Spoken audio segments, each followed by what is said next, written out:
박지훈입니다. 박지훈과 함께한 오늘은 당신이 뉴스킹. 안녕하십니까, 뉴스킹의 박지훈입니다. 오늘 출근길은 춥지만 낮부터는 따뜻한 봄 날씨가 될 것 같습니다. 현재 서울 지역 기온 영하 1도인데 한낮에는 11도까지 오릅니다. 자, 오늘 뉴스킹 2부에서는 국민의힘 전당대회에서 윤석열 대통령 성공 또 개혁에 앞장서겠다고 하는 조수진 국민의힘 최고위원 후보 인터뷰가 준비되어 있습니다. 이어지는 3부는 정치킹 시간입니다. 박지원 전 국정원장과 함께 비명계 이탈표 또 살생부까지 위기의 민주당 또 현상 대응 비법에 대해서 이야기를 들어보겠습니다. 4부 당대표 시간에는요, 정미경 전 의원, 양이원영 의원이 출연합니다. 윤석열 대통령의 3.1절 기념사 후폭풍, 정순신 아들 학폭 논란, 국민의힘 전당대회에서 땅 투기 의혹 등 현안에 대한 토론이 이어지겠습니다. 박지훈과 함께한 오늘은 당신이 뉴스킹 지금부터 시작합니다.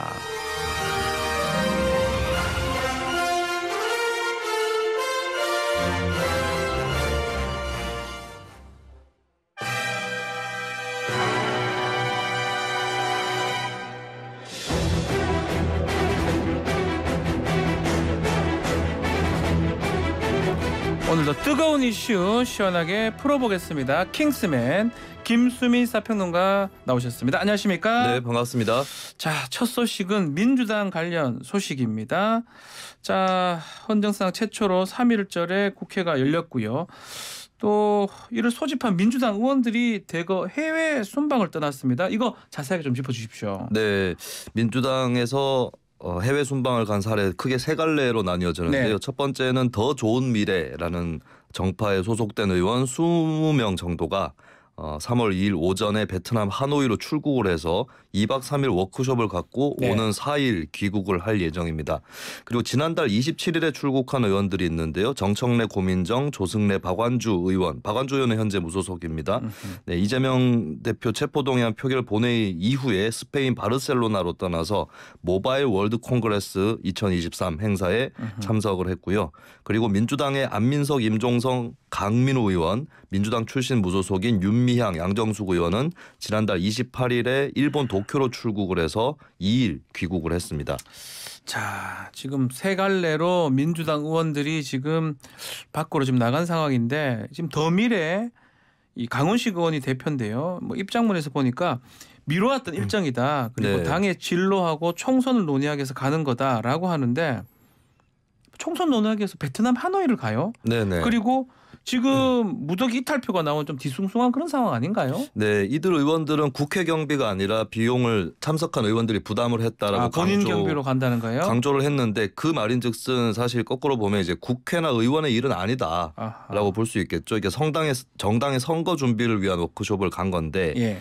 사실 임시국회가 시작이 됐다라고 하는 점, 그리고 얼마 전에 이재명 대표 체포동의안 문제 때문에 당이 뒤숭숭한 그런 상황이지 않습니까? 어떻게 보면은 내년 총선 준비, 선거 준비도 이 대표 체포동의안 문제가 가닥이 잡혀야 전략이 나올 수도 있을 거 아닌가, 뭐 이런 질문도 있기 때문에 이 현재 시점에서 바람직한가, 뭐 또 이런 질문도 나오고 있습니다. 아니 뭐 해외 어디 가는 게 문제가 아니라 네. 시기가 좀 문제인 것 같아요. 민생 처리가 급하다고 하면서 3월 임시국회를 단독으로 민주당 소집을 했는데 네. 이러면서 여기를 가버리면 결국 방탄 논란이 더 커질 거 아닙니까? 네, 3월 임시국회가 3월 1일부터 소집이 됐거든요. 네. 근데 보통은 2월 임시국회가 이어져서 3.1절까지 간 적은 있지만 3.1절의 공휴일에 이렇게 연 것은 이번이 처음이어서 논란이 어느 정도 있었습니다. 예.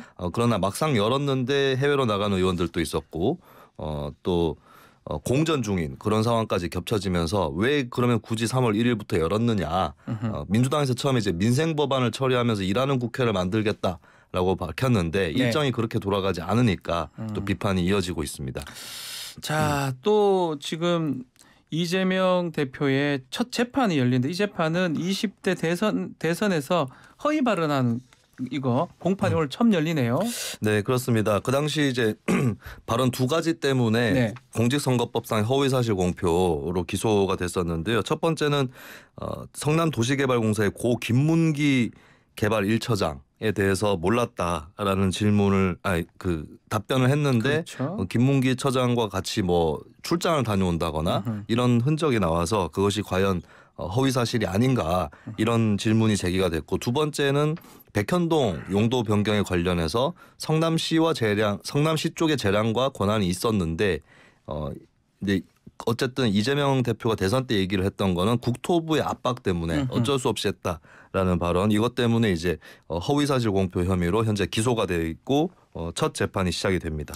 자, 이제 재판에서 이 크게 공직선거법상의 당선 목적 허위사실 공표죄가 이제 될 건데, 당선을 하게 할 목적으로 아니면 떨어뜨려야 할 목적으로 허위사실을 얘기했을 때, 공표했을 때 성립하는 범죄인데, 이제 문제는 벌금 100만 원 이상 받게 되면 당선 무효형 받고요. 네. 더 나아가서 뭐 이거 당선된 게 아니기 때문에 선거 비용을 다 반환을 해야 됩니다. 민주당 대선 비용 434억 정도 되거든요. 네네. 이게 아마 쟁점이 될 것 같은데, 문제는 김문기를 알았냐 몰랐냐 이 부분, 그리고 알았다면 뭐 이게 주관적 그 있지만 이게 당선하고 연관성이 있느냐 없느냐, 이게 막 쟁점이 될 것 같은데요. 네. 지켜봐야 될 것 같습니다.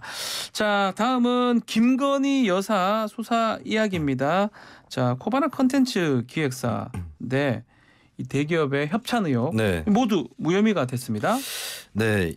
지금까지 논란이 돼서 수사를 했던 사건을 보면, 그러니까 코바나 콘텐츠 기획사가 전시전을 열었던 것을 살펴보면 2015년 마크 로스코, 2016년 르 코르비지에, 2018년 알베르토 자코메티, 2019년 야수파 걸작선, 이 4개 전시회에 대한 의혹이 있었거든요.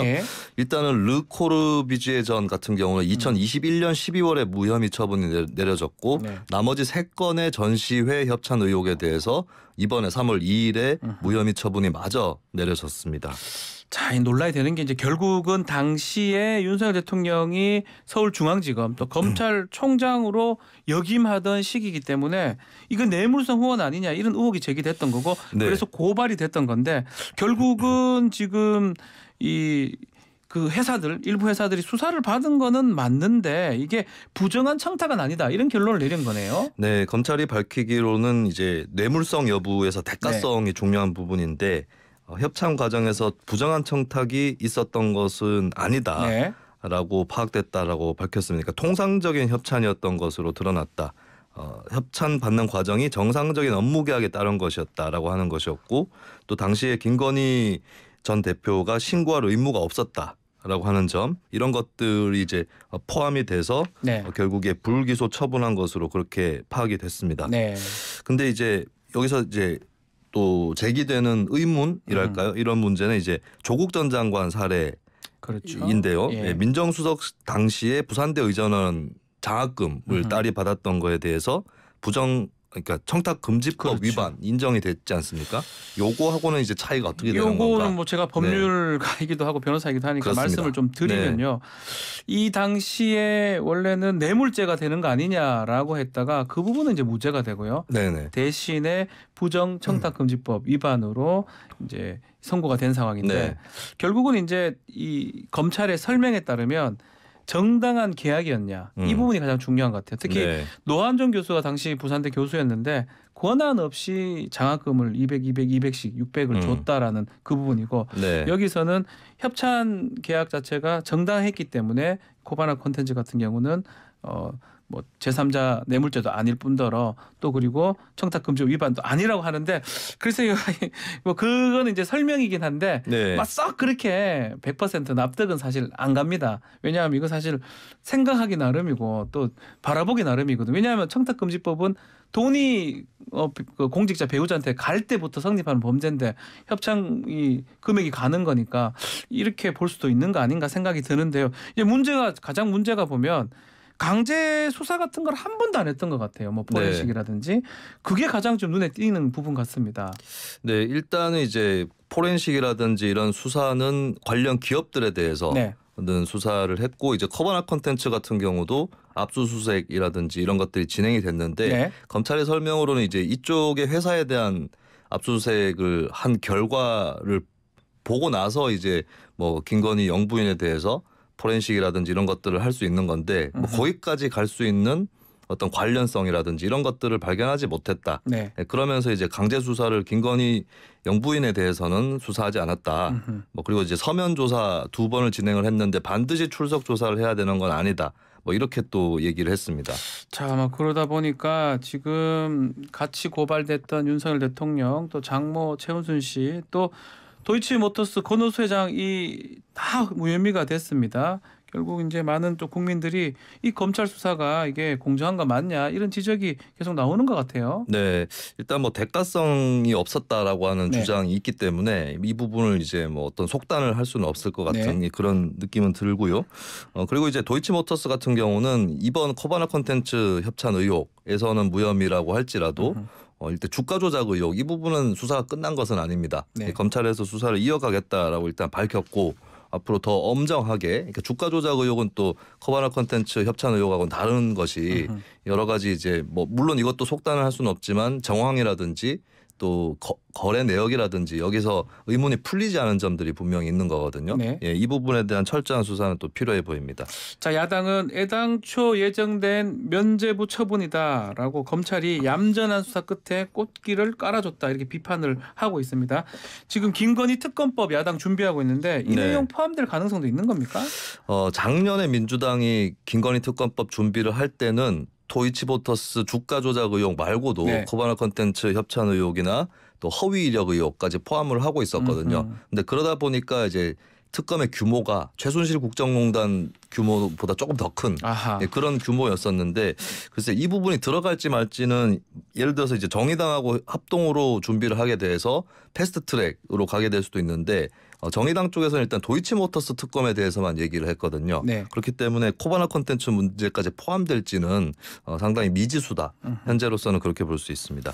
알겠습니다. 다음 소식은 임은정 검사 이야기입니다. 자, 어제 임은정 대구지검 부장검사가 검사 적격심사위원회 참석을 했는데 이 검사 같은 경우는 7년마다 적격 심사를 받는 거거든요. 네. 근데 지금 논란이 되는 이유가 뭐죠? 네, 일단 이제 뭐 그 절차만 살펴봤을 때는 네. 7년마다 있는 적격 심사를 받았고 이제 임은정 검사 같은 경우는 직무 수행 능력이 낮다라는 판단을 받고 심층 적격 심사 대상으로 분류가 됐었거든요. 네. 근데 한편으로 논란이 있었던 것은 혹시 임은정 검사가 뭐 내부 검찰의 문제점이라든지 이런 것들을 폭로했기 때문에 아하. 거기에 대해서 대가를 치르는 것이 아니냐 뭐 이런 또 의혹이랄까요? 이런 게 또 제기가 되면서 이번 심사에 또 크게 이목이 쏠리기도 했습니다. 결과가 나왔습니까? 어떻게 통과가 됐는지 또 네. 쟁점이 있었는지요? 네, 일단 쟁점이 됐던 부분은 예. 임은정 검사 같은 경우는 2016년 1월에 적격 심사를 통과를 했는데 네. 2015년 성적까지 근무평점까지 반영이 됐다. 뭐 이런 것을 문제 제기를 했고, 근데 반대편 입장에서는 이제 F 평정이라든지 아주 실적이 안 좋았기 때문에 네. 뭐 당연히 심사위원회 붙일 수밖에 없었다. 뭐 이렇게 이제 양 의견이 맞섰다라고 봐야 될 것 같은데요. 근데 이게 결국에 적격 심사위원회에서 판단을 하는 것인데 네. 이번에 이제 적격 판정이 결국에는 내려지는 그런 결과를 맞았습니다. 적격이 됐는데 이 심사에 앞서서 임 부장검사 SNS에 공정성 문제를 제기하면서 정순신 전 검사를 언급을 했습니다. 이유가 뭡니까? 네, 일단은 이제 뭐 정순신 전 검사도 국가수사본부장 적격자로 무사 통과시킨 법무부 아니었느냐, 아하. 예, 그런 얘기를 하면서 형평성의 문제 제기를 한 것이죠. 그리고 과거에 뭐 김학의 사건이라든지 이런 부분도 검역을 하면서 그런 사건에 연루됐던 사람들도 검찰 고위직으로 가거나 높은 자리로 갔는데 본인은 그렇지 않다라고 하는 것을 좀 이번에 어필을 하기도 했습니다. 자, 그러면 임 부장 검사가 언급했던 정순신 전 검사 소식도 이어서 다뤄보겠습니다. 지금 아들 학폭 관련해서 경찰이 정 변호사 수사를 지금 한다고 하는데 어떤 내용이죠? 네, 일단 시민단체 서민민생대책위원회라고 하는 시민단체가 정 예. 변호사를 고발을 했는데요. 그 고발 혐의는 허위 공문서 작성하고 위계에 의한 공무집행 방해 혐의로 고발을 했습니다. 이것은 인사 검증 과정에서 질문지, 그러니까 아하. 답변서를 내는 질문지가 있는데 거기에 보면은 직계 존속이나 비속이 소송에 걸려 있었는가 그런 적이 있는가라는 질문에 정순신 변호사가 없다라고 밝혔었죠. 아하. 이 부분에 대해서 허위 공문서 작성, 위계에 의한 공무집행 방해 이렇게 혐의를 일단 적용을 그러니까 시민단체 입장에서 예. 적용을 해서 고발을 했고 예. 이제 서울 서대문 경찰서에 사건이 배당이 됐습니다. 결국은 그 학폭 사건, 그 행정소송 사건이 아니라 네. 이번에 국가수사본부장에 지원할 때 서류 기재할 때 이거 뺐던 거 그렇습니다. 이게 지금 문제된다고 고발 조치를 한 거네요. 네, 그렇습니다. 자, 그리고 윤익은 경찰청장도 수사 대상이 되는 건가요? 네, 그렇습니다. 윤희근 경찰청장 같은 경우는 직권남용 권리행사 방해 강요 채용 네. 절차법 위반 혐의로 일단 고발을 했습니다. 그러니까 사실 이번에 어쨌든 형식적으로는 적어도 윤희근 청장이 추천을 한 네. 최종 추천을 한 인사였는데 이 과정에서 과연 네. 정순신 변호사의 어떤 전력이라든지 이런 것들을 몰랐던 것인가, 음흠. 그리고 무리한 과정을 통해서 결국 추천을 한 것이 아닌가 이런 의혹이 있기 때문에 이 부분까지도 이제 수사 대상에 포함을 시켜달라라고 이 시민단체가 고발을 한 것입니다. 공무집행 방해죄라든지 뭐 채용 절차법 위반 네. 이걸로 지금 이 경찰청장까지 지금 수사를 받는 상황인데 그래서 뭐 경찰이 제대로 수사를 할 수 있을지 또 이게 범죄가 될지 한번 지켜봐야 될 것 같고요. 네. 자, 관련한 보도도 지금 계속 이어지고 있습니다. 특히 학교 폭력 관련해서 전학 처분이 이 학생부에 기재되는 과정에서 계속 불복을 하니까 수차례 수정이 되면서 혼선을 빚기도 했다고 하는데 네. 그럼 시간을 끌었다 이 말인 건가요? 네, 그렇다고 봐야 되겠죠. 이 징계가 내려질 때도 재심 청구라든지 이런 것들을 정 변호사 쪽에서 했었고 그리고 재판까지도 나중에 가게 되는데 일단 좀 이 날짜들을 살펴보게 되면 1차 학교폭력 대책심의위원회 결과 이 조처가 네. 내려진 것을 보면 2018년 3월 22일자로 서면 사과하고 전학 조처가 내려지거든요. 근데 이 내용이 최종 기재된 것은 6월 29일 그러니까 3개월 뒤입니다. 예, 이런 불복 절차 진행을 통해서 3개월 정도 시간이 더 끌었고 네. 시간을 더 끌어서 그 다음에 이제 이 정식 서류에 기재가 됐다. 예, 이 과정이 나타난 것이죠. 뭐 어쩌면 그 학생 기록부 생기부라고 하는데 상당히 중요한데 늦게 기재가 됨으로써 이제 사실 뭔가 이익이 되거나 잘못됐을 가능성이 있기 때문에 이제 문제 제기가 네. 되는 상황으로 보이는데 자 이거 말고도 지금 한 언론사 단독 보도입니다. 정순신 아들 그 학폭 피해자 2명이 있는데 대학을 못 갔다는 얘기도 있는 것 같아요. 네, 일단 전학도 했다고 하고요. 네, 예. 주로 많이 알려진 첫 번째 피해자의 경우는 네. 2017년에 피해를 입었는데 2018년, 2019년 2, 3학년 일대에 결석을 반복을 했었다라고 네. 합니다. 그리고 전학 조치가 이제 가해자 쪽에서 전학 조치가 빨리 되지 않아서 등교하지 못한 날이 많았다라고 하는 거고 그리고 2019년에 3학년 과정을 마치고 2020년 2월에 졸업을 하게 되는데 그 해 그리고 그 다음 해 모두 대학 진학을 하지 못했던 것으로 예, 아마 이 피해의 여파가 아닌가 그렇게 보여지는데 문제는 정 변호사 아들은 2020년도에 이미 서울대 진학을 했다는 그렇죠. 것이죠. 나머지 예. 피해자들은 못 가거나 그 다음에 못 갔고요. 그렇습니다. 그리고 두 번째 피해 학생의 경우는 결국에는 전학을 갔습니다. 전학을 갔고 결국 네. 못 견디고. 예. 자 결국 이게 지금 학폭이고 아빠 찬스가 되거든요. 네. 서울대 내에서도 지금 논란이 되고 있는 상황이고 결국 이 사태 자체가 정순신 사태 자체가 MZ 세대에 영향을 미칠 것 같기도 한데 이 전 네. 대표가 윤 정권의 변수가 될 것이다라고 우려를 또 보였더라고요.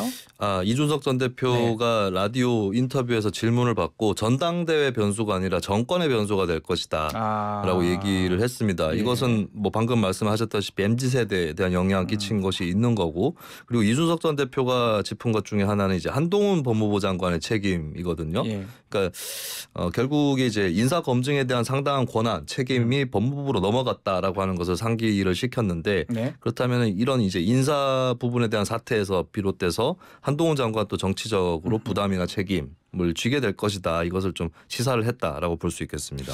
자 지금 이 대통령실이 이걸 좀 사안에 대해서 제대로 대처하고 있다 이렇게 봅니까? 지금 이준석 전 대표 얘기로 하면 네. 그것도 아니라는 뜻으로 지금 얘기한 것 같기도 한데요. 네, 사실 이제 대통령이 이제 정순신 변호사의 의혹에 대해서 몰랐고 이제 경로했다라는 보도도 나왔고 또 학폭에 대한 근절 대책을 주문했다라고 하는 것은 많이 알려지지 않았습니까? 근데 네. 이제 거기에 앞서서 사실은 이제 대통령실 인사 검증 실패에 대한 부분 이 부분을 이제 국민들 앞에서 인정하고 뭐 사과를 한다든지 이런 것들이 선행됐었어야 되는 거 아니냐 네. 이런 지적이 또 나오고 있습니다. 자, 끝으로 이거 하나 질문 한번 드려보겠습니다. 이 장해찬 후보인데요. 불법 레이싱 모임 논란 이게 네. 전당대회에 좀 변수가 될 수 있을까요?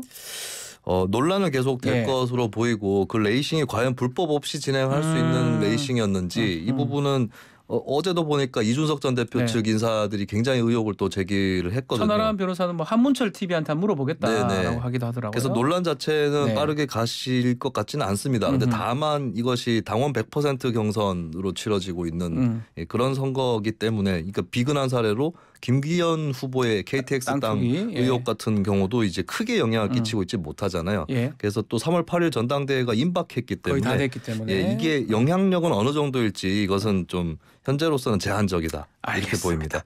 자, 오늘 킹스맨 여기서 마무리를 하겠습니다. 김수민 평론가 감사합니다. 네, 고맙습니다. 1부 마치겠습니다.